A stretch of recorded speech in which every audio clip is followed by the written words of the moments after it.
Lorsque tu décides d'investir en Afrique et que tu t'engages dans un projet qui aura un impact considérable sur le continent, notamment l'autosuffisance alimentaire, ce que nous sommes en train de faire avec l'entreprise Africa Food Industries, rien ne doit t'arrêter. Quelles que soient les péripéties, rien ne doit t'arrêter. Je te dis ça en connaissance de cause.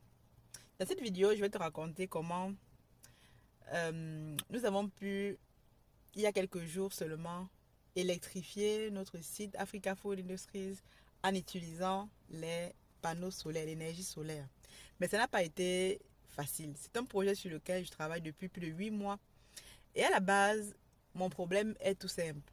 J'ai juste besoin d'avoir de l'énergie sur notre site pour brancher les pompes qui nous permettent d'alimenter nos différents bassins. Nous passons vite dans l'eau, donc nous avons besoin de pomper l'eau, de changer l'eau et toutes ces manipulations autour de l'eau qui sont très pénibles manuellement. Voici un problème tout simple. Mais en Afrique, lorsque tu as un problème tout simple comme celui-ci, ça s'avère souvent très très compliqué parce que la première chose qu'ont besoin les personnes au quotidien, l'un des éléments de base, même de notre monde moderne, c'est l'énergie.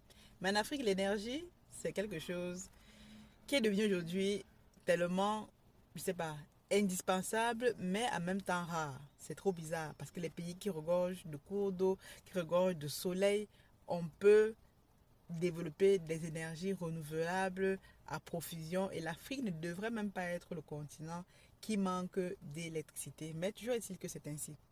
Et lorsque nous sommes donc Africa Food Industries, on a pour ambition de faire les choses correctement, de moderniser notre site piscicole en y amenant de la technologie, tout ceci, même communiquer rien qu'avec les équipes sur place, ça va être un réel parcours du combattant. Et donc, je te fais l'histoire très courte. J'ai fait un devis au niveau de la compagnie Eneo. Écoute bien cette histoire, Eneo qui gère l'énergie au Cameroun.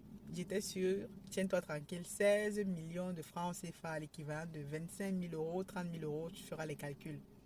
Et lorsque tu vois, tu fais ce devis pour installer un transformateur, moi j'ai besoin de transformateur de 100 kVA parce que nous avons des ambitions de développer une industrie sur place, de faire tout ce qu'il faut faire pour réellement créer de la valeur à travers l'activité que nous faisons, celle d'aquaculture. 16 millions de francs CFA, c'est impossible pour une entreprise comme la nôtre qui démarre. On ne peut pas mobiliser autant d'argent sans l'aide de l'État. Il fallait donc se tourner vers des énergies alternatives parce que notre problème reste pareil, électrifier le site, ne serait-ce que pour communiquer avec nos équipes tous les jours, que les gens puissent s'éclairer. Rien de bon ne peut arriver.